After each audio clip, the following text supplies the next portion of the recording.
자, 오늘 우리는 이 로마서 4장 23절부터 25절 말씀을 본문으로 나를 위한 믿음, 또 남을 위한 믿음이라는 제목을 가지고 함께 말씀을 나누도록 그렇게 하겠습니다. 자, 우리는 지난주에 하나님께서 아브라함과 그의 믿음 후손들에게 이제 어떤 능력을 베푸셨는지, 그리고 이 아브라함은 그러한 하나님께 응답해서 얼마나 놀라운 믿음을 가졌었는지 그것에 대해서 말씀을 우리가 함께 나누는 시간을 가졌습니다. 그래서 우리는 아브라함의 후손으로서 우리가 스스로의 믿음을 확인하면서 지난주에 세 가지 이야기를 함께 나눴었거든요. 첫 번째 우리 나눴던 이야기 무엇이었을까요? 무엇이었습니까? 죽었다가 살아났느냐라는 사실을 우리가 스스로를 돌아보자라고 그랬는데요. 아브라함과 사라는 원래 이제 죽은 몸을, 그러니까 자식을 낳기에는 이제 죽은 몸을 가지고 있었지만 하나님께서는 그들을 살리셔서 이제 자식을 낳게 하는 그런 일을 벌이셨습니다. 그리고 또 아론의 지팡이 역시 죽은 나무였지만 거기에 싹이 돋고 이제 꽃이 피는 그런 역사가 일어났었죠. 그리고 야이로의 딸도 죽었지만 살아나고, 나인성 과부도 역시 죽었다가 살아나고, 나사로도 죽었다가 살아나고, 바리새인 중에 바리새인이었던 바울 역시 도저히 살아날 가망성이 없는 그런 사람이었었는데 그 사람도 역시 살아나고, 바울을 통해서 이방인들도 수도 없이 많은 사람들이 살아났다라는 그런 이야기들을 보면서 우리가 무엇을 깨달았는가 하면 하나님께서는 죽은 사람들을 살리기를 기뻐하는 분이시다. 그리고 또한 그 사실을 모든 사람들에게 알리기를 기뻐하는 분이시다 라는 사실에 대해서 우리가 지난주에 함께 나눴습니다. 그러면 나는 죽었다가 살아난 사람이 맞는가? 그리고 아론의 지팡이가 말씀 앞에 있을 때 살아났던 것처럼 나는 성경 말씀 어떤 구절 때문에 나는 정말 살아난 사람인가? 라는 사실을 우리가 돌아보자 라고 첫 번째로 질문을 제기를 했었습니다. 자, 그런가 하면 우리가 두 번째로 나눴던 이야기는 무엇이었을까요? 두 번째는 그렇습니다. 열매를 맺고 있는가? 라는 말씀을 우리 나눴는데요. 아브라함과 사라가 열매로서 이제 이삭을 낳았죠. 그리고 아론의 지팡이도 아몬드라는 열매를 맺었습니다. 그리고 예수님도 이 땅에서 강조하신 가르침 중에 강조하신 것이 열매를 굉장히 많이 강조하셨죠. 그래서 좋은 땅을 말씀하시면서 씨 뿌리는 비유를 말씀하시면서 좋은 땅에서 많은 열매가 맺힌다 말씀하시고, 알곡과 가라지 비유를 말씀하시면서 또 열매를 말씀하시고요. 또 예수님의 12 제자들을 열매로도 남기셨고요. 그래서 바울도 역시 열매를 굉장히 많이 강조를 했다라는 사실을 우리가 검토를 했습니다. 그래서 이 모습을 보면서 나는 역시 열매를 맺고 있는가, 그리고 그 열매를 하나님과 사람들 앞에서 보여주고 있는가라는 것을 두 번째 질문으로 제기를 했었습니다. 자, 그런가 하면 마지막 세 번째로 우리가 나눴던 이야기는 무엇이었을까요? 그렇습니다. 믿고 있는가라고 라는 말씀을 나눴는데요. 그 위에 앞에서 제기했던 그 두 가지 질문, 난 죽었다가 살아났는가, 또 열매를 맺고 있는가, 이것에 대해서 우리가 긍정적인 답변을 하려면 둘 다 사실은 믿음이 있어야 된다고 말씀을 드렸습니다. 그러니까 예수님을 믿는 믿음 때문에 우리가 죽었다가 살아날 수 있는 것이고, 또 예수님의 믿음을 가져야 열매를 맺을 수 있는 것인데, 그 중에서 특별히 열매를 맺는 것은 쉬운 일이 아니라고 말씀을 드렸었죠. 근데 우리가 쉽지 않지만 그렇기 때문에 우리가 예수님의 믿음을 구하면 된다라는 말씀을 지난주에 이제 드렸습니다. 그래서 사실은 예수님의 믿음은 구원받은 이후에, 예수님을 믿고 난 믿음을 가진 이후에 생기는 믿음이기 때문에, 주셔야만 받을 수 있는 믿음이기 때문에 구하면 받을 수 있는데, 그럼에도 불구하고 구했음에도 불구하고 안 맺힌다라고 한다면 우리가 세 가지를 돌아봐야 되는데, 내가 정말 구원받았는지를 돌아봐야 되고, 또 땅을 수시로 갈아엎고 있는지를 돌아봐야 되고, 정말 말씀의 씨를 나에게 좀 뿌리고 있는 것이 맞는지를 돌아보자라는 말씀을 우리가 드렸었죠. 사랑하는 우리 나눔 있는 교회 성도님들 모두는 우리를 구원한 선한 일을 하신 우리 하나님께서, 예수님께서 다시 오시는 그날까지 우리를 예수님 닮도록 만들어 가실 것을 여러분 믿으시기 바랍니다. 또한 하나님께서 그렇게 우리 안에서 일하실 때 우리도 적극적으로 하나님께 협조를 해서 예수님 닮기를 원하게도 되고 또 행하게도 되되, 무엇보다 예수님의 믿음으로 풍성한 열매를 맺어가시는 저와 여러분 되어주시기를 다시 한번 주님의 이름으로 간절히 축원을 드립니다. 자, 오늘 우리는 이 로마서 4장 말씀을 이제 마치는데요. 바울은 이제 5장부터 죄에 대한 설명을 이제 본격적으로 시작을 합니다. 그래서 그 죄에 대한 설명을 본격적으로 시작하기 전에 오늘 4장 이제 마지막 부분에서 믿음에 대해서 다시 한번 강조하고요. 그리고 예수님께서 하셨던 일에 대해서 이제 언급을 합니다. 그래서 어떤 얘기를 하는지 좀 우리 보도록 할 텐데요. 먼저 23절 말씀을 보니까요. 이제 바울이 뭐라고 얘기합니까? 그것을 그에게 의로 인정하셨다고 기록이 됐다고 말을 해요. 근데 여러분 이게 뭔 소리입니까? 그 위에 말씀과 이게 끊어서 보니까 이게 헷갈리는데요. 그 위에 22절 말씀을 받은 겁니다. 그러니까 22절 말씀에서 뭐라고 얘기했는가 하면 아브라함이 하나님을 믿으니까 하나님께서 그 모습을 보시고 아브라함을 의롭다라고 창세기에서 인정하셨다는 바로 그 말씀입니다. 그걸 인정했다는 바로 그 뜻이라는 거죠. 자, 그런데 바울은 아브라함이 그렇게 믿음으로 말미암아 하나님께 의롭다고 인정을 받은 것은 아브라함 한 사람에게만 해당되는 것이 아니라 모든 사람들에게 해당된다고 말을 하는데요. 즉 하나님께서는 그 어느 누구라도 아브라함처럼 믿기만 하면 의롭다고 인정을 해 주신다라는 것입니다. 그래서 바울이 이제 24절에서 그 얘기를 하는데요. 우리도 하나님께서 예수님을 죽은 자들로부터 살리셨다는 사실을 믿으면 그러면 우리도 하나님께 의롭다고 인정을 받는다라는 것입니다. 그러니까 다시 말해서 믿으면 의롭게 된다는 이 원리는 아브라함 개인에게만 적용되는 원리가 아니고 믿음을 가진 모든 세대 사람들에게 다 적용되는 원리인 것이고 또 그래서 예수님의 십자가와 부활 사건도 역시 믿으면 의롭다고 인정을 받는 것은 2000년 전의 사람들, 그러니까 예수님을 직접 대면하고 그 십자가 아래에 있었던 사람들만 그 믿으면 의롭게 되는 것이 아니라 지금 이 시대에도 믿기만 하면 어떤 사람이든지 그 십자가와 부활 사건이 나에게 적용이 돼서 나도 역시 의롭다고 인정을 받을 수 있다. 그러니까 모든 세대 사람들에게 다 적용되는 원리다라고 말을 하더라는 것입니다. 자, 그러면 십자가와 부활 사건이라는 것이 무엇이냐? 그래서 이제 바울이 그 마지막 25절에서 그 예수님께서 행하신 일들, 그 십자가에서 행하신 일과 이제 부활과 관련된 그 일을 하신 것을 얘기를 하는데요. 그 일이 또 우리에게 어떤 영향을 끼쳤는지에 대해서 설명을 합니다. 근데 말은 굉장히 짧은데 과정이 조금 복잡하죠. 우리가 기본 이 관련된 지식이 없으면 이 짧은 구절을 좀 이해하기가 어렵습니다. 그래서 이것을 좀 풀어보려고 하는데요. 우선 예수님께서는 우리 범죄 때문에 넘겨지셨대요.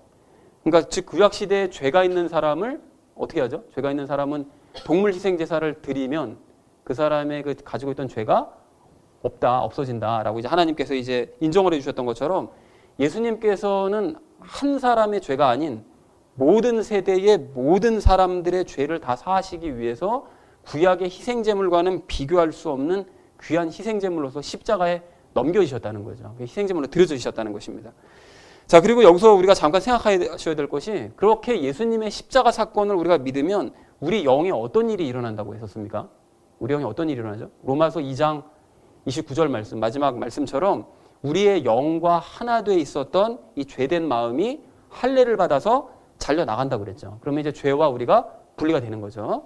이제 그렇게 되면 우리 영은 죄와 하나 있다는 우리 영은 예수님과 함께 십자가에서 못 박혀 죽는다고 이제 표현하는 것처럼 우리는 그 영은 죽습니다. 자, 죽는데 그러면 죄와 분리돼서 죽은 상태로 우리 영은 그냥 우리 안에서 죽은 상태로 남아 있는 것이냐? 그것이 아니라고 그랬죠. 그때 이제 성령님께서 우리 안에 들어오셔서 진정으로 믿으면 성령님께서 우리 안에 들어오셔서 죄와 분리된 우리의 영과 하나 되심으로 말미암아 우리 영을 이제 다시 살리신다, 부활시키신다라고 했는데요. 그렇게 이제 우리 영이 성령님과 하나 되어서 부활하고 그래서 완전히 새로운 피조물이 되고 나면 삼위일체 하나님께서 깨끗해진 우리 안에, 우리 영 안에 이제 거하신다라고 말씀을 이제 드렸습니다. 그리고 그렇게 되면 의로우신 하나님께서 우리 안에 거하시기 때문에 우리는 그 의 때문에 이제 의인이 될 수 있는 것이다라고 이제 말씀을 드렸었죠. 그리고 그러한 우리의 모습을 보고 하나님께서는 의롭다. 너는 나의 의를 가진 아이기 때문에 의롭다라고 이제 칭해 주신다라고 우리가 이제 알고 있습니다. 그래서 25절 말씀이 바로 그 얘기입니다. 그러니까 예수님께서는 우리를 죄와 분리시키시기 위해서 우리의 죄와 하나 되심으로 십자가의 죄인으로서 죽으셨고 그렇지만 믿는 우리 안에 들어오셔서 우리를 이제 의롭다고 인정해 주시기 위해서 부활하셨다라는 것이 오늘 우리가 함께 나눌 본문 말씀 전체의 내용입니다. 자, 여러분 오늘 본문 말씀은 그렇게 어렵지 않은데요. 이제 믿음으로 의롭게 된다는 이 원칙은 어떤 특정한 한 개인이나 어떤 특정한 한 세대에만 적용되는 것이 아니라 모든 세대 모든 사람들에게 다 적용될 수 있는 것이다. 누구나 하나님께서 행하신 일들을 믿기만 하면 그러면 모두가 의롭게 될 수 있다라는 얘기가 첫 번째고요.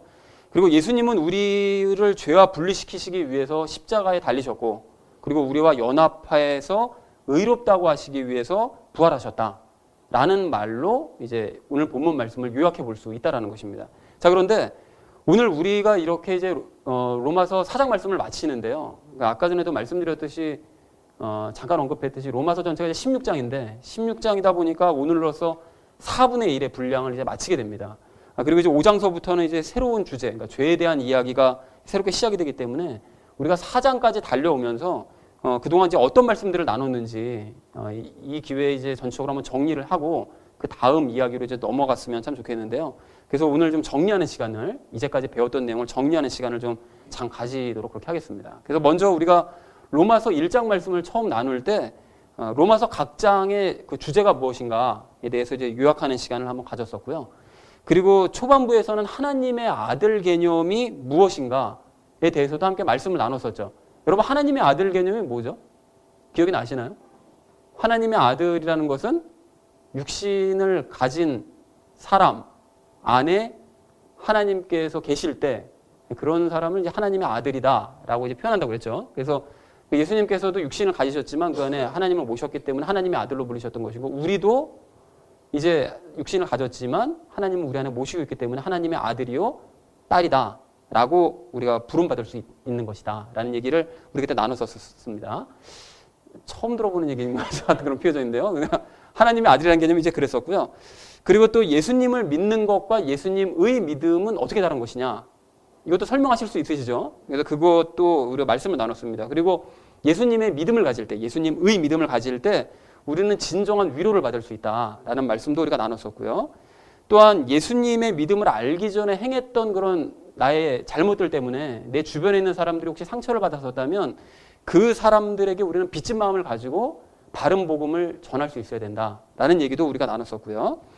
그리고 예수님을 믿는 것은 내가 의지로 믿는 것이고, 또 예수님의 믿음은 하나님께 받아야 되는 것이다 라는 말씀도 우리 나눴었죠. 중요한 건 잘 기억하고 계시네요.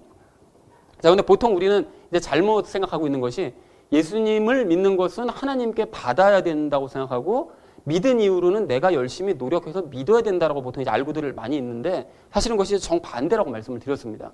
자, 그리고 예수님의 믿음을 받기 위해서는 우리가 어떻게 해야 되느냐, 꾸준히 성령님의 충만함을 구해야 된다라는 말씀도 우리가 나눴었습니다. 그러니까 최근에도 그 말씀을 드렸었는데 계속 우리가 무엇을 할 수 있죠?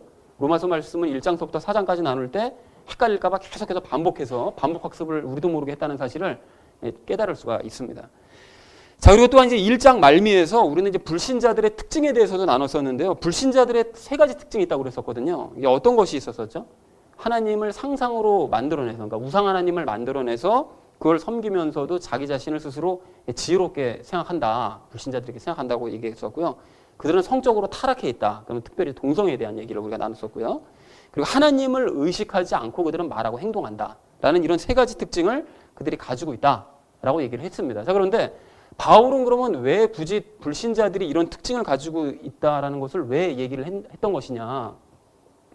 그 로마서가 사실은 로마의 이제 신앙생활을 막 시작한 성도들에게 보내는 편지였거든요. 근데 그들에게는 어떤 지도자들이나 또 뭐 탄탄한 교리를 가지고 있는 사람이 가서 가르친 그런 일이 있지 않았습니다. 그렇기 때문에 그 사람들이 세상의 철학과 학문을 중시하는 그런 주변의 불신자들을 봤을 때 이 사람들이 똑똑하고 정말 이게 대단해 보이면 그런 사람들의 가르침에 미혹이 되어 가지고 자기들이 알고 있는 복음과 이게 막 섞여서 헷갈려 할까 봐, 그래서 바울은 불신자들이 이렇게 형편없는 세 가지 특징을 가지고 있는, 정말 사실은 알고 보면 참으로 부족한 존재들이다라는 사실을 그들에게 분명하게 알려줌으로 말미암아 이 로마의 성도들이 그들의 가르침에 미혹되지 않고 오직 복음만을 따르게 하기 위해서 이 불신자들에 대해서 언급을 했다라는 사실도 그때 우리가 말씀을 드렸었죠.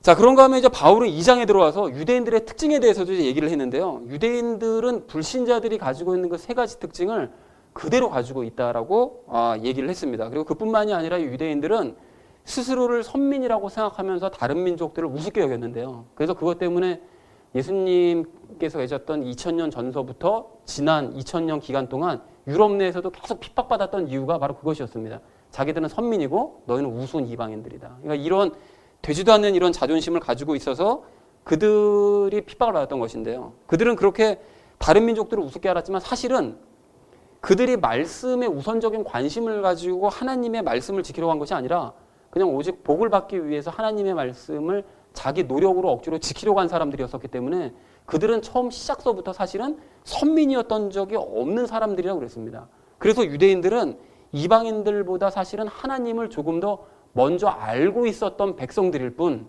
그들이 어떤 특별한 민족이 아니었다라는 말씀을 바울의 입을 통해서 우리가 함께 나눴었죠. 자, 그리고 하나님께서는 행위대로 갚으시는 분이시기 때문에 만약 율법을 알지도 못하는 그런 불신자들이 율법 조항들을 잘 지켜낸다면 율법을 가지고 있다고 하면서도 지키지 않는 유대인들보다 사실은 더 낫다는 평가를 받아야만 마땅하다라는 이야기도 우리가 함께 나눴었고요. 그리고 유대인들은 선민임을 자랑하고 하나님의 뜻을 안다고 자랑하지만 사실은 아는 것과는 정반대로 행동했기 때문에 그래서 유대인들은 그런 것들을 자랑할 것이 아니라 도리어 부끄러워야 된다라는 말씀도 나눴습니다. 그러니까 우리 그리스도인들도 사실 마찬가지죠. 복음을 내가 알고 있어. 나 하나님 어렸을 때부터 잘 알고 있어. 자랑이 아닙니다. 그것을 알고 있는 만큼 행함이 따르지 않으면 그 알물 도리어 부끄러워야 된다라는 것이죠. 자, 그러므로 이제 혈통이 유대인이고 할례를 받았다 그래가지고 유대인인 것이 아니라 어떤 사람이 진짜 유대인입니까? 마음의 할례를 받아서 속이 변화된 그리스도인들이야말로 이 사람들이 진짜 유대인이다. 아주 놀라운 선포를 한 것을 이 로마서 2장 마지막 부분에서 우리가 함께 나눴습니다. 자, 그러면서 바울이 이제 3장으로 들어와서 혹시 유대인들이 불이익을 그럼 겪은 것인가? 그러면 좋은 일은 하나도 가지지 못하고 나쁜 일들만 겪은 사람들인가? 그거에 대해서 의문을 제기했는데요. 그렇지 않았다고 그랬죠. 사실 그 사람들은 굉장히 많은 혜택을 받았었고 또 무엇보다 말씀을 맡은 큰 유익을 가지고 있었던 사람들이었었다라고 했는데요. 정작 그 사람들은 그렇게 중요한 하나님의 말씀을 맡아놓고도 하나님의 말씀을 지킨 것이 아니라 뭘 지켰습니까? 장로들의 유전만 열심히 이제 지켰다고 그랬습니다. 그러면서도 이 유대인들이 자기들의 잘못을 반성하기는커녕 자신들의 불의와 거짓말이 하나님의 의로우심을 돋보이겠다면 도리어 우리가 상을 받아야 되는 것 아니냐라고 궤변을 늘어놓았다고 했습니다. 그래서 이 유대인들은 심판을 받아 마땅한 사람들이다라고 바울이 이제 말씀을 했죠.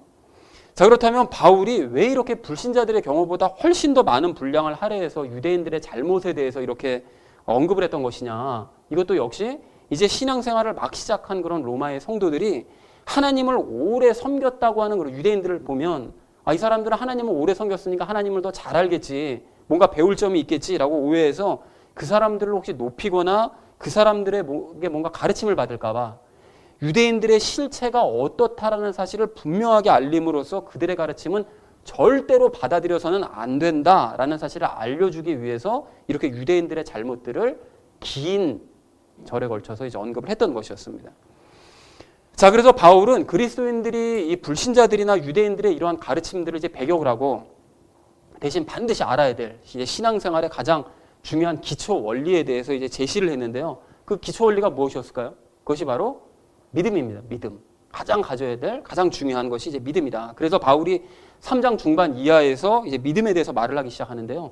바울은 우선 의인은 없나니 하나도 없다라는 말을 했는데 그 말로 시작을 했는데 의인이 없나니 하나도 없다는 말은 보통 많은 그리스도인들이 알고 있는 것처럼 그러니까 그리스도인들도 모두 다 죄인이다. 하나님을 믿어도 예수님을 영접해도 다 죄인이다. 이런 뜻이 아니라 이제까지 말해왔었던 불신자들이나 유대인들 중에는 그들은 예수님을 믿지 않기 때문에 그들 중에는 의인이 없나니 하나도 없는 것이다. 그러니까 믿음이 없는 자들은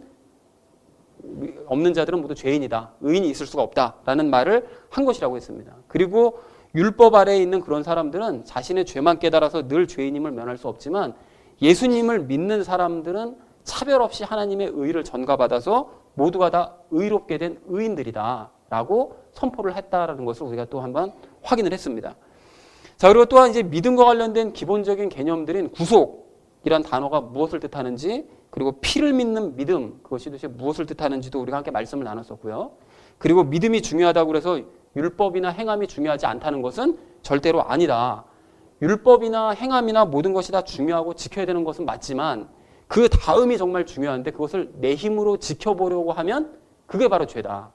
율법도 중요하고 행함도 다 중요하지만 내 힘으로 지켜보려고 하는 것, 이것이 문제다. 이것이 죄지만 그럼 어떻게 됩니까? 그래서 예수님의 믿음으로 우리가 율법이 지켜지게 해야 되고 행위가 지켜지도록 해야 된다라는 것을 우리가 함께 나눴죠. 자, 그렇다면 이러한 예수님의 믿음을 어떻게 하면 가질 수 있는 것이냐? 어떻게 하면 가질 수 있다고 그랬죠? 어떻게 하면 가질 수 있습니까? 성령님의 충만함을 우리가 구하면 성령님의 열매 중 하나인 그 믿음을 우리가 이제 받을 수 있고, 그래서 그 믿음을 지속적으로 또한 구하고 계속해서 받을 때 우리는 예수님의 믿음이 작동되어서 우리는 율법이 지켜지고 행위가 되어지는 삶을 살아갈 수 있게 된다라는 말씀도 우리 함께 나눴습니다. 자, 그리고 4장에 들어와서 이제 바울은 줄기차게 달려가고 있는데 잘 따라오고 계시는 거죠. 4장에 들어와서 바울은 믿음과 관련해서 이제 두 가지 중요한 이제 발견에 대해서 이제 언급을 했는데요. 10가지 행동을 잘못한다 할지라도 한 번만 바르게 믿으면 하나님께서는 그것을 의롭다고 인정해 주신다. 그것이 이제 아브라함이 발견한 것이다 라는 것에 대해서도 말을 했고요. 또한 아브라함이 할례를 받기 이전에 하나님의 말씀을 믿고 그래서 하나님께 의롭다고 인정을 받았다는 이 사실을 또한 바울이 발견함으로써, 그래서 할례를 받지 않은 이방인도 율법을 알지 못하는 사람도 아브라함처럼 믿기만 하면 하나님께 의롭다고 인정을 받을 수 있다라는 사실도 우리가 얘기를 나눴습니다. 그러니까 믿음의 적용 범위는 유대인들에게만 적용되는 것이 아니라 모든 사람들, 믿는 모든 사람들이 적용될 수 있다라는 얘기를 나눴죠. 그리고 아담이나 이스라엘 백성들은 사실 믿지 않았기 때문에 세상에 죄를 들여오고 이제 율법을 들여왔지만, 우리는 하나님께서 죽은 자를 살리는 분이시고 없는 것을 있던 것처럼 부르시는 분이라는 것을 우리가 믿기 때문에, 그렇기 때문에 구원을 받아서 우리는 의롭다고 인정을 받았고, 구원을 받았다면 이후로는 예수님의 믿음을 가지고 풍성한 성령님의 열매를 맺어가는 삶을 살아가자라는 것이 이제 지난 시간의 말씀이었습니다. 자, 그러니까 3장에 들어서는 믿음과 관련된 아주 기본적인 개념들을 설명하고 믿음과 그 이전에 얘기했던 그 유대인들의 율법과의 관계에 대해서 이제 설명을 했다면, 4장에 들어서는 오직 믿어야만 의롭다고 우리가 인정을 받을 수 있고, 그렇게 의롭다고 인정을 받는 것은 어느 특정한 한 개인이나 한 세대에게만 적용되는 것이 아니라 믿음을 가진 모든 사람들에게 다 적용이 될 수 있는 것이다 라는 말로 정리를 해볼 수 있다는 것입니다. 여러분, 정리가 되셨나요? 우리가 이게 정리를 이렇게 제가 그 세부적인 얘기는 안 하고 그냥 큰 주제만 가지고 이렇게 쭉 정리를 했는데요. 굉장히 길죠. 그러니까 우리가 그동안 나눠왔던 것이 사실은 적은 분량이 아니고 그냥 단순한 지식이 아니었습니다. 굉장히 많은 또 굉장히 놀라운 깊은 영적인 원리들이었었다라는 사실을 다시 한번 확인하시고요. 혹시 다시 한번 확인하고 싶으신 분은 설교를 다시 들으시거나 아니면 앞으로 제가 기회가 닿으면 또 이렇게 중간중간에 정리를 한번 해드리도록 그렇게 하겠습니다. 자, 그래서 복음에 대한 언급으로 로마서 말씀을 시작한 이 바울이 이제 이야기를 이제 믿음으로 이렇게 이끌어가고 있다는 사실을 이제 우리가 볼 수가 있는데요. 왜 그런가 하면 복음은 믿음에서 믿음까지 계시되어 있는 내용이기 때문에 당연히 이제 복음으로 말씀을 시작한 바울이 믿음에 대한 이야기로, 예수님을 믿는 믿음과 예수님의 믿음에 대한 이야기로 이야기를 발전시켜 나간다는 사실을 우리가 알 수가 있습니다. 그래서 특히 불신자들이나 유대인들을 우리 그리스도인들과 구별 지을 수 있는 결정적인 요소는 바로 믿음이다. 오직 믿음이다. 이 사실을 계속해서 강조를 하더라는 것입니다. 자, 그래서 이렇게 믿음까지 우리가 이야기를 나눈 우리가 이제 오늘 이제 믿음과 관련돼서 3가지 이야기를 함께 나누고 4장을 좀 마무리를 지었으면 좀 좋겠는데요. 그래서 먼저 오늘 우리가 믿음과 관련돼서 첫 번째로 나눌 이야기는 나 자신을 위해서 믿음으로 살아나 생명을 얻자라는 것입니다. 여러분, 오늘 25절 말씀을 좀 다시 한번 좀 보십시오. 25절 말씀을 보시면 예수님께서는 우리의 범죄 때문에 십자가에 넘겨지셨다고 말을 합니다. 그리고 나를 의롭게 만드시기 위해 부활하셨다고도 말씀을 하세요. 근데 우리가 이와 비슷한 말씀들, 이와 관련된 비슷한 말씀들을 어렸을 때부터 너무나 자주 들어와가지고 우리가 익숙해져서 그렇지, 그래서 또 이게 마음에 잘 안 와닿아서 그렇지, 여러분, 우리가 이 마지막 25절 말씀을, 그 의미를 잘 귀담아 듣고 무엇보다 믿어야 됩니다, 여러분. 그래야 그 순간서부터 비로소 우리가 살 수 있습니다. 여러분, 앞에서도 이미 설명을 드렸지만 예수님께서는 구약시대의 희생제물처럼 모든 인류의 모든 죄를 대신하셔서 죄와 하나 되시고, 그러므로 말미암아 희생제물로 십자가에 넘겨지셔서 죽으셨습니다. 그러나 하나님께서는 예수님을 죄와 분리시키신 이후에 다시 살려내셨고, 창세 때와 마찬가지로 예수님의 삼위일체 모양으로 예수님과 함께 영원히 살아가고 계신다는 거예요. 자, 그리고 이 사실을 믿는 우리도 역시 죄와 분리가 되고 다시 살아났고 성령님을 통해서 삼위일체 하나님이 우리 안에 들어와서 영원히 함께 살아가고 계신다는 것이죠. 자, 그래서 우리는 의롭게 된 거예요. 그렇다면 여러분, 우리는 이 모든 사실들을 믿어야 됩니다. 그래야 삽니다. 여러분 다시 말해서 우리는 예수님께서 행하신 일들을 믿고 그분만을 바라보면서 따라야 비로소 우리가 살 수 있다라는 것입니다. 여러분 그런 의미에서 지난주 성경 공부 시간에 우리가 함께 나눴었던 이 노뱀 이야기를 하지 않을 수가 없는데요. 그 이스라엘 백성들이 40년 광야 생활을 이제 거의 마치고 이제 가나안 땅으로 접근해 들어갈 때 그 에돔 땅을 잠깐 지나가려고 했었잖아요. 근데 에돔 땅을 지나가려고 그러는데 에돔이 협조를 하지 않으니까 어떻게 됩니까? 이스라엘 백성들이 결국 길을 돌아가죠. 근데 길을 돌아가는데 이스라엘 백성들은 그 길을 돌아가면서 불평합니다. 우리가 왜 돌아가야 되냐? 40년 광야 생활도 힘들어 죽겠는데 왜 또 돌아가야 되냐? 이것 때문에 불평을 하는데 그 불평 때문에 하나님께서는 백성들에게 불뱀을 보내세요. 그래서 백성들이 불뱀에 이제 물려 죽기 시작을 하는데요.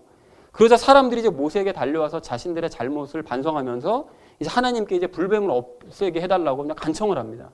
그래서 이제 모세가 하나님 앞에 이제 간구하니까 하나님께서 특단의 조치를 내리셨는데요. 불뱀의 형상을 모양으로 만들어서 모세 지팡이 위에 달아가지고 하늘 높이 들어 올려라. 그리고 그 뱀의 형상을 보는 사람들은 살아나게 될 것이다. 라고 구원의 방법을 말씀을 해주십니다. 자, 그래서 모세가 급하게 이제 놋을 가지고 불뱀의 모양을 만들어 가지고 자기 지팡이에 달아가지고 이제 세우니까 그 지팡이를 바라본 사람들은 불뱀에 물렸지만 살아났습니다. 자, 그런데 여기서 우리가 이제 알아야 될 것은 놋뱀 자체에 치유의 능력이 있는 것은 아닌 거죠. 거기에 치유의 능력이 있는 것이 아니라 놋뱀은 그냥 형식이고 하나님께서 정하신 원칙에 순종하고 말씀에 따르는 사람들이 치유를 받았다라는 사실입니다. 그러니까 다시 말해서 하나님께서 말씀하신 것을 선포하신 것을 정하신 원칙을 믿고 순종하면서 따랐느냐? 하나님께서는 그 모습을 보시고 살려주셨다는 거예요. 그걸 믿는 사람을 살려주셨다는 거예요. 그러니까 마찬가지라는 거죠. 하나님께서는 혈통 때문에 우리를 구원하지 않으십니다. 하나님께서는 교리에 대한 지식이 너 참 많구나. 그래서 우리를 구원하지도 않으세요. 그리고 선한 일을 많이 한 사람을 구원하지 않으시고 열심히 노력하고 행하는 정성을 보시고 우리를 구원해 주지도 않으십니다. 하나님께서는 오직 딱 한 가지, 예수님께서 나의 죄를 지고 십자가에서 죽으신 것과 나와 하나 되시기 위해서 다시 부활하셨다는 사실을 믿는 사람을 구원하기로 결정을 하셨어요.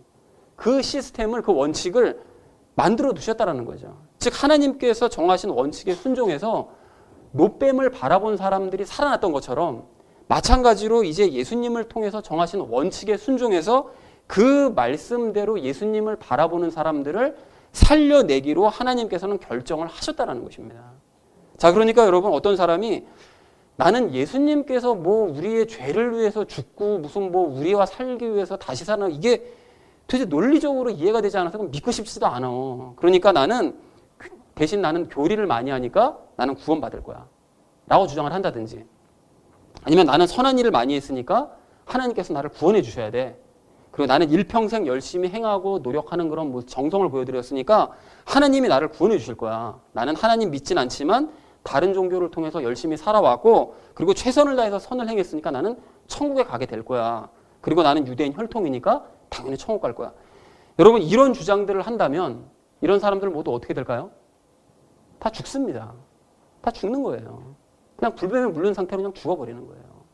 여러분 놋뱀을 쳐다봐야만 살 수 있다라고 분명하게 말씀을 하시고 그 외에 다른 원칙은 없다. 놋뱀을 바라봐야만 산다라고 말씀을 하셨음에도 불구하고 놋뱀 안 쳐다보고 해독제만 찾아 돌아다닌 사람이 살 수 있었을까요? 그 사람 죽었습니다. 3,500년 전에 죽었다는 거예요. 여러분 그리고 보라는 놋뱀은 안 쳐다보고 끝까지 나을 것이라고 그냥 나을 거야 막연하게 믿는 사람이 살았을까요? 그 사람은 믿었더라도 자기 소견에 오른 대로 믿었기 때문에 죽었습니다. 그리고 놋뱀은 안 쳐다보고 끝까지 원망만 하는 사람이 살 수 있을까요? 살 수 없습니다. 그 사람도 역시 죽을 수밖에 없는 거예요. 여러분 하나님께서 정하신 원칙대로 보라고 하셨으면 봐야만 삽니다. 즉 예수님을 바라보고 예수님께서 행하신 일을 믿으라고 말씀하셨다면 그걸 믿어야만 우리가 살 수 있다는 거예요. 여러분 구원은 복잡한 것이 아닙니다. 복잡하게 생각하면 독이 퍼져서 죽어요. 복잡하게 생각하고 이걸 뭐 다른 방법을 찾아봐야 죽습니다. 그 순간 죽는 거예요. 하나님께서 만들어 두신 구원의 시스템을 우리가 보고 그걸 믿으면 산다라는 말씀에 우리가 응답을 해서 예수님께서 나를 위해 이루어 두신 사실을 믿고 그래서 우리가 예수님을 바라보면 오늘 23절, 24절 말씀처럼 아브라함에게 적용된 의가 곧 나에게도 적용되어서 나는 살 수 있게 된다는 것입니다. 사랑하는 우리 나눔 믿는 교회 성도님들 모두는 예수님이 나의 죄 때문에 십자가에 넘겨져서 죽으셨고 또한 나를 의롭게 하시기 위해서 부활하셔서 나와 하나 되셨다는 사실을 여러분 믿으시기 바랍니다. 여러분 그렇게 하셔서 하나님의 영원한 생명을 소유하시고 그래서 다 사시는 복된 성도님들 되시기를 주님의 이름으로 간절히 축원을 드립니다. 자, 우리가 믿음과 관련돼서 오늘 두 번째로 나눌 이야기는 내 삶을 위해서 예수님의 믿음으로 살자라는 것입니다. 여러분 우리가 예수님을 믿어서 살았다면 그러면 그 이후에도 이제 믿음으로 살아야 되는데요. 근데 예수님의 믿음에 대해서는 이미 충분히 설명을 드렸기 때문에 이거에 대해서는 따로 설명을 드리진 않겠습니다. 하지만 어쨌든 우리는 예수님의 믿음으로 삶으로써 지난주에 아브라함처럼 믿을 수 없는 중에도 바랄 수 없는 중에도 우리가 흔들리지 않고 믿음이 더욱 강해져야 됩니다. 예수님의 믿음으로 날마다 믿음이 점점 강해져야 된다는 거죠. 근데 여러분 우리가 여기서 꼭 알아야 될 사실, 예수님의 믿음으로 살아도 환경은 달라지지 않습니다. 똑같아요. 여러분 조금 전에 말씀드린 그 노뱀 사건만 봐도 백성들은 불뱀 없애달라고 요청했거든요. 불뱀을 없애달라고 모세에 가서 간청을 했는데 하나님께서는 불뱀 없애지 않으시더라고요. 불뱀 없어지지 않고 불뱀은 여전히 활동했습니다. 그러니까 하나님께서는 불뱀을 없애달라는 요청을 들어주신 것이 아니라 대신 노뱀을 만들게 하시고 그 노뱀을 바라보는 사람들은 살 것이라고 말씀을 하시더라는 거예요. 여러분 그러니까 불뱀이 나타나는 환경은 여전히 변함이 없는 거예요. 여전히 우리를 물어요. 여전히 우리를 괴롭힙니다. 여전히 우리를 죽을 만큼 힘든 상태로 우리를 만들어가요. 심지어는 정말 죽을 것 같아요. 그런 상태로 만드는 불뱀이 주변에 존재하는 거예요. 그런데 물리더라도 그 뱀에게 물려서 났는데 노뱀 봐서 살아났는데 다시 또 물리더라도 10번을 물리더라도 그때마다 노뱀을 바라보기만 하면 말씀을 믿으면 그 사람을 하나님께서는 살리시더라는 거예요. 그래서 마찬가지라는 것입니다. 우리가 종종 그 예수님을 믿은 이후에 우리의 환경이 혁신적으로 달라질 것을 막 기대하거든요. 그래서 가령 예수님 믿고 나면 병이 사라지고 가난도 없어지고 고통과 시련도 사라지고 마음에 들지 않는 사람도 내 눈앞에서 없어질 것을 막 이런 거 기대하거든요. 그리고 또 반대로 재물은 많아지고 건강도 좋아지고 또 머리도 좋아지고 형통해지기를 바라고 이런 것을 꿈꾼단 말이죠. 그러나 그런 일들은 절대로 일어나지 않습니다. 환경은 똑같아요. 예수님을 믿기 전이나 믿은 이후나 환경은 달라지지 않고 똑같습니다. 하지만 우리가 예수님의 믿음을 갖게 되면, 예수님을 믿은 이후에 예수님의 믿음을 가지면 병과 가난과 고통과 시련과 마음에 들지 않는 사람이 내 눈앞에서 사라지지 않는다 할지라도 우리는 행복하게 살아갈 수가 있습니다. 그리고 또한 재물과 건강과 지혜와 지식과 형통함이 우리 삶에 생기지 않는다 할지라도 우리는 기쁘게 살 수 있습니다. 이것이 믿어지는 것이 이게 바로 예수님의 믿음인 거예요. 그리고 실제로 그렇게 되는 거예요. 여러분 그러니까 환경이 좋아지면 더 잘 믿어질 것 같으니까 제발 저의 환경 좀 좋게 만들어주세요. 그 하나님 더 잘 믿을게요. 거짓말입니다. 그런 일이 생기지 않아요. 반대로 환경이 좋아지지 않으면 믿어지지도 않고 내가 믿고 싶지도 않다면 그런 사람은 아예 예수님의 믿음이 없다는 증거라는 거예요. 극복하지 못한다는 얘기인 거죠. 현실 환경에만 주목하고 있다는 증거가 되는 거죠. 그리고 예수님의 믿음이 없다면 그 사람은 사실은 구원을 받지 못했거나 구원을 받았다 할지라도 구원받은 그 순간서부터 지금까지 계속 불순종만 반복하고 있다는 증거가 된다는 것입니다. 자, 그래서 우리가 이렇게 예수님의 믿음을 가짐으로 말미암아 환경과 상관없이 하나님이 믿어지고 하나님께서 이제 환경을 초월하여 역사하실 것이 믿어져야 될 텐데요. 근데 여러분 이렇게 예수님의 믿음을 갖는 것이 그러면 쉬운 일이냐? 사실 쉬운 일만은 아닙니다. 여러분 이게 생각해 보면 쉬운 일이 아니라는 걸 금방 알 수가 있는데요. 가령 내 몸 어느 한 곳이 아프다고 여러분 가정을 해보시자고요. 그럴 때 우리가 어떻게 해야 되는 거죠? 예수님의 믿음을 가지면 병보다는 우리가 하나님을 먼저 바라보고 하나님께서 그 병을 낫게 해주실 것을 믿어야 되는 거잖아요. 그것이 예수님의 믿음이잖아요. 근데 여러분 우리가 이제까지 사실은 죄와 함께 살아온 그런 습관이 있기 때문에 하나님께서 나를 낫게 해주실 것을 믿고 하나님만 바라보기보다는 자꾸 몸에 있는 병에 신경이 쓰여서 그 병 때문에 나는 죽을지도 모른다고 생각하고 그래서 병을 바라보고 병에만 주목하게 된다는 거예요. 여러분 이것이 그리고 불뱀에 물린 상태로 노뱀을 바라봤던 이스라엘 백성들의 상황과 똑같습니다. 이게 불뱀에게 물리면 죽는다는 걸 다 알거든요. 근데 노뱀을 바라보면 산다는 건 비상식적인 거거든요. 비논리적인 거거든요. 근데 내가 불뱀이 지금 물렸으면 이걸 어떻게 해독제를 찾든지 이걸 어떻게 독을 짜내든지 이렇게 해야지 저걸 바라보면 살까 싶은 생각이 드는 게 당연한 마음이라는 거예요. 그럼에도 불구하고 이런 의심을, 이런 옛 습관을 믿음으로 극복하고 정복을 하는 것이 이것을 하나님께서 원하시는 믿음이라는 것입니다. 마찬가지로 우리 똑같다는 거예요. 내 몸에 병이 있으면 그 사소한 감기 하나만이라도 아니면 약간 심하게 걸린 그런 병 하나만이라도 이 병을 하나님께서 낫게 해주실 것이 믿어지지 않아요. 의사가 낫게 해주실 것이 믿어지지. 이 병에만 그리고 자꾸 주목하게 되는 거예요. 이 병 때문에 내가 혹시 어떻게 잘못되면 어떡하지? 후유증 생기면 어떡하지? 죽으면 어떡하지? 하나님을 바라보라도 바라봐지지가 않습니다. 믿어지질 않는 거예요. 그래서 이러한 옛 습관을 믿음으로 이겨내야 된다는 것입니다. 이래서 믿음이 이론이 아닌 실전이 이렇게 어려운 거예요. 이론으로는 쉬워요, 믿음이. 다 믿어질 것 같아요. 그렇지만 실전이 이게 쉽지 않다라는 것입니다.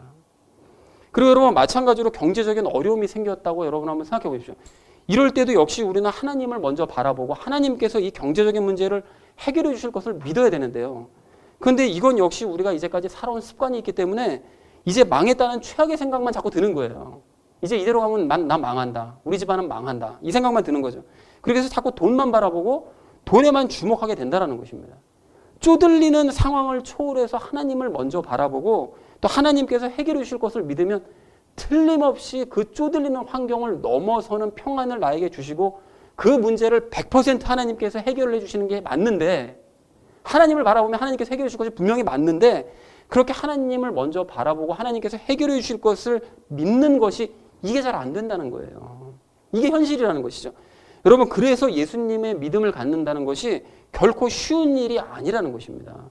자 그러나 예수님의 믿음을 가짐으로 말미암아 이런 문제들을 해결해야 되는 것이 맞기 때문에 그럼 우리가 어떻게 해야 되느냐.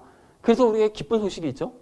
우리가 옛 습관 때문에 그렇게 예수님의 믿음을 갖지 못하는 것을 하나님께서 너무나 잘 알고 계신다라는 거예요. 이런 상황을 너무 잘 알고 계시는 거죠.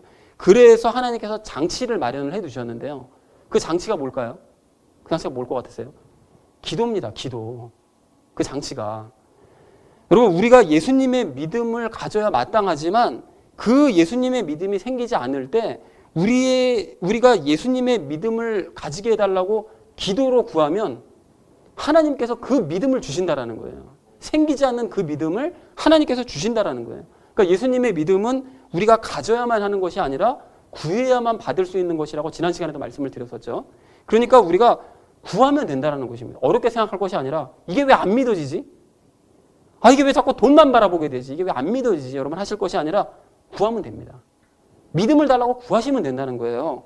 그러므로 이제 안 믿어질 때마다 환경을 초월해서 제가 하나님을 먼저 바라보고 하나님께서 100% 해결해 주실 것이라는 것을 믿는 예수님의 믿음을 저에게 주세요. 라고 여러분 구하자라는 것입니다. 그렇게 구하면 받을 수 있습니다. 그리고 이렇게 구하는 것을 우리는 새로운 습관으로 들여가야만 합니다. 여러분 우리가 옛 습관 때문에 자꾸 환경에 압도되어서 예수님의 믿음을 구하지 못하는 경우가 참 많지만 이제 그러한 옛 습관을 우리가 떨쳐버리기 위해서라도 처음에는 다소 억지로라도 무릎을 일부러라도 꿇으면서 여러분 기도하면서 구해보시자는 거예요. 그러면 점차 자연스럽게 예수님의 믿음을 구하게 될 줄로 그렇게 믿습니다. 그래서 사랑하는 우리 나눔 믿는 교회 성도님들 모두는 예수님의 믿음을 늘 구하시고 또한 받으시기 바랍니다. 여러분 그렇게 하셔서 바랄 수 없는 중에도 바라고 믿을 수 없는 중에도 도리어 믿음이 더 아브라함처럼 강해지시기를 바랍니다. 그렇게 하셔서 하나님께서 해결해 주시는 것이 당연히 믿어지는 우리 모두가 되어지고 또한 믿은 대로 이루어지는 역사를 체험하는 우리 모두가 되기를 간절한 마음으로 소망합니다. 그리고 부족한 우리를 위해서 이렇게 모든 것들을 처음서부터 끝까지 다 준비를 해두신 우리 하나님께 늘 감사하고 기뻐하는 저와 여러분 되어지시기를 주님의 이름으로 간절히 축원을 드립니다. 자, 우리가 믿음과 관련돼서 오늘 마지막 세 번째로 나눌 이야기는 남을 위해서 살자라는 것입니다. 여러분 오늘 25절 말씀을 좀 다시 한번 보십시오. 25절 말씀 보시면 예수님께서는 우리 죄 때문에 죽으셨고 우리가 의롭다고 인정을 받게 하시기 위해서 다시 부활하셨답니다. 그러니까 영원히 사실은 예수님께서는 천국에 계셔도 될 뿐이었거든요. 이 땅에 내려오시지 말고 그냥 천국에만 계셔도 될 뿐이 굳이 이 땅에 내려오셔서 우리의 죄 문제를 해결해 주신 거예요. 그리고 부활하신 이후로도 하늘로 승천하셨잖아요. 그럼 승천하신 것으로 그냥 천국에서 계셔도 될 뿐이 굳이 내 안으로 들어오셔서 험한 꼴을 보시고 가시면서 이 좁은 곳에서 나와 함께 부대끼면서 살아가신다라는 것입니다.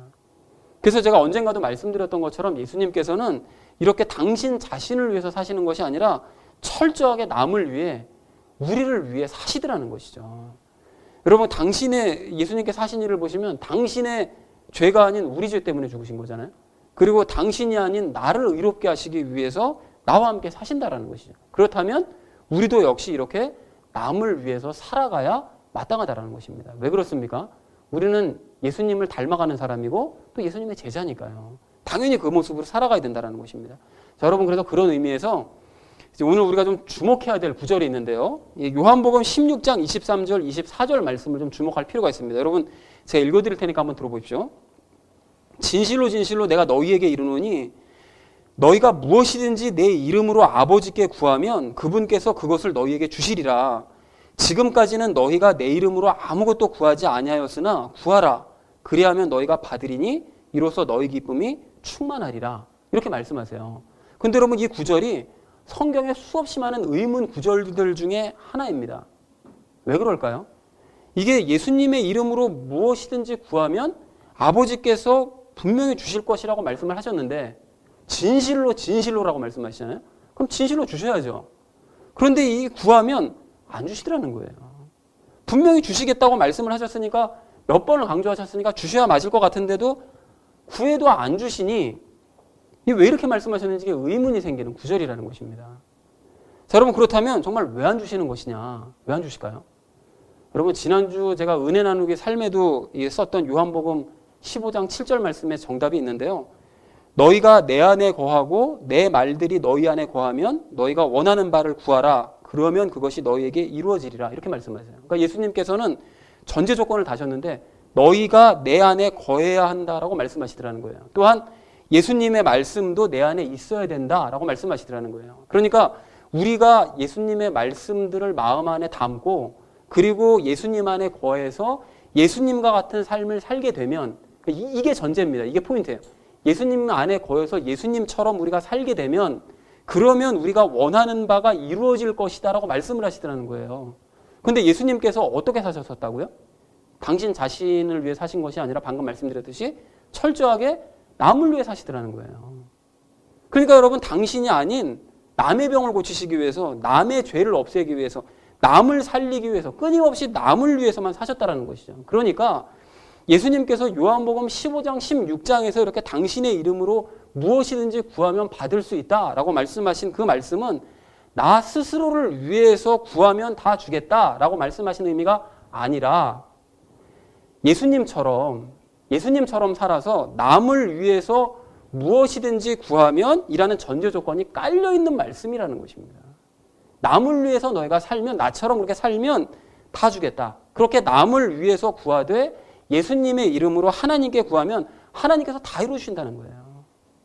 여러분 그래서 야고보서 4장 3절 말씀에도 뭐라고 되어져 있습니까? 너희가 구하여도 받지 못함은 그것을 너희의 정욕에 쓰려고 잘못 구하기 때문이라 이렇게 말씀하시더라는 거예요. 자기 자신을 위해서 쓰려는 목적으로 구하면 하나님께서는 그 어떤 것 구해도 안 주신다는 거예요. 받지 못하게 하신다고 아주 분명하게 말씀하시더라는 것입니다. 그러니까 여러분 이제 우리는 더 이상 나 자신을 위해서 무엇을 먹을까? 무엇을 마실까? 무엇을 입을까? 구하지 말아야 됩니다. 예수님께서도 분명하게 말씀하셨잖아요. 그거는 이방인들이나 구하는 거잖아. 너희는 그런 거 구하지 말라고 아주 분명하게 말씀하시더라는 것입니다. 그래서 나 자신을 위해서 구해야 될 것은 앞에서도 말씀드렸던 것처럼 뭐만 구해야 되죠? 성령님 충만함, 예수님의 믿음, 그것만 우리가 구해야 됩니다. 나 자신을 위해서는. 그러니까 이제 여러분 남을 위해서 구하시기 바랍니다. 예전에도 말씀드렸던 것처럼 구하고 찾고 두드리는 것은 나 자신을 위해서 구하고 찾고 두드리라는 말씀이 아니라고 그랬죠.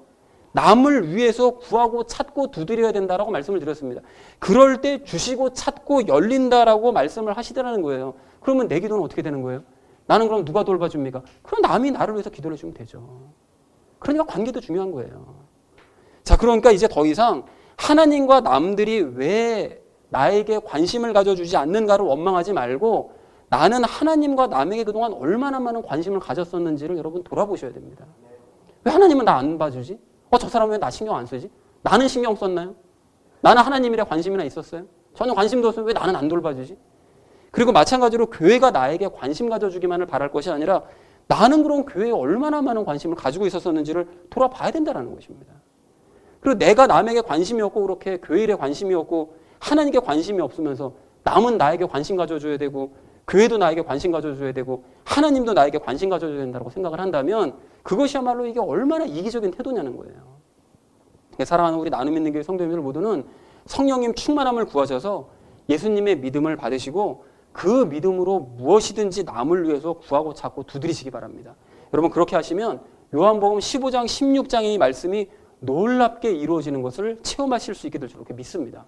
그리고 그렇게 예수님처럼 남을 위해서 구하고 찾고 두드리면 하나님께서 나를 그냥 내버려 두지 않으세요. 절대 내버려 두지 않으십니다.